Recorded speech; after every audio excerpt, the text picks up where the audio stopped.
This is New Caledonia, a French overseas territory. Once a paradise, it is now facing a growing healthcare crisis. Clinics and hospitals are shutting their doors, and those in need of care are being left behind. If something happens, an emergency or anything, then that's it for me. A year after the unrest, the island has become a medical desert.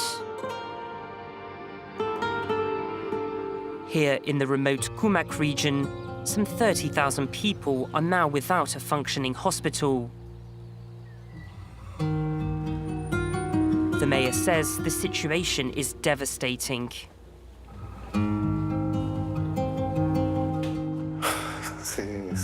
It's catastrophic. It feels like a nuclear bomb has exploded, and there's nothing left. It's devastating. The hospital and its emergency department have been closed for 5 months. Many doctors have returned to mainland France or have been reassigned to other hospitals across the island. Today we're short 3 doctors and 7 nurses. If we had them, we could reopen the hospital and the emergency unit. The health authorities have yet to announce a reopening date. In May 2024, New Caledonia experienced widespread unrest. Shops were looted and healthcare workers feared for their safety. At least 100 doctors left and even more nurses. In the town of Poindimier, the hospital has shut its doors too. This health centre remains open, but with no GP. Just one midwife, who does far more than her usual role. Hello, anyone need a blood test? This morning, she's taking a dozen blood samples. Only Elodie takes the blood samples for the whole week. She also applies dressings and issues prescriptions for antibiotics. What would happen if you didn't do it? Well, I don't know who would. There's hardly anyone left.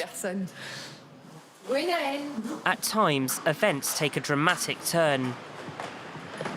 You're looking much better than last time. How are you feeling? 2 weeks ago, this patient collapsed in the practice. It was really scary. What scared you? I could have died that day. If she hadn't had the right equipment to keep me alive until the emergency services arrived.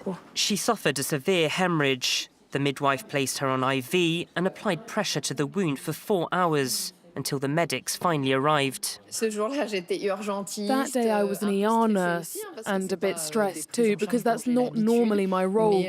But I'm like the patients. I adapt, I become resilient, because otherwise it's burnout. So we accept it and we do the best we can for the patients. The midwife worked free of charge and well beyond her field of expertise. Rebuilding New Caledonia's health system is now a key priority. In Kumak, one hospital may have found part of the answer by turning to French-speaking doctors from abroad. So this is your new office? Yes, hello. This new doctor has just arrived. All right, take a breath, deep breath through the mouth. Do you know where he's from? No, not at all. Burundi. Dr. Wilson worked for 5 years in Burundi, then 2 years in mainland France. Now in New Caledonia, he's on a 1-year renewable contract. Is it a big change for you? Oh, yes, of course, but I like it. It's a lovely place. So here I am.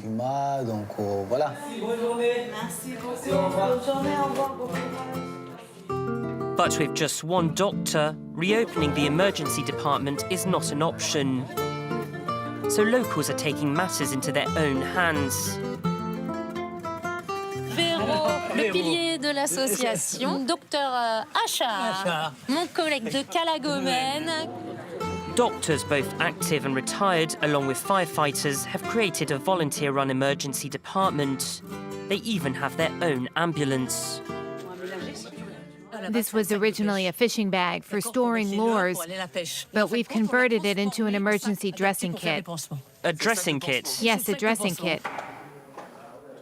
These carers also offer free training to local volunteers.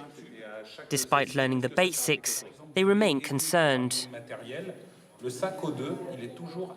Do you feel ready? Yes.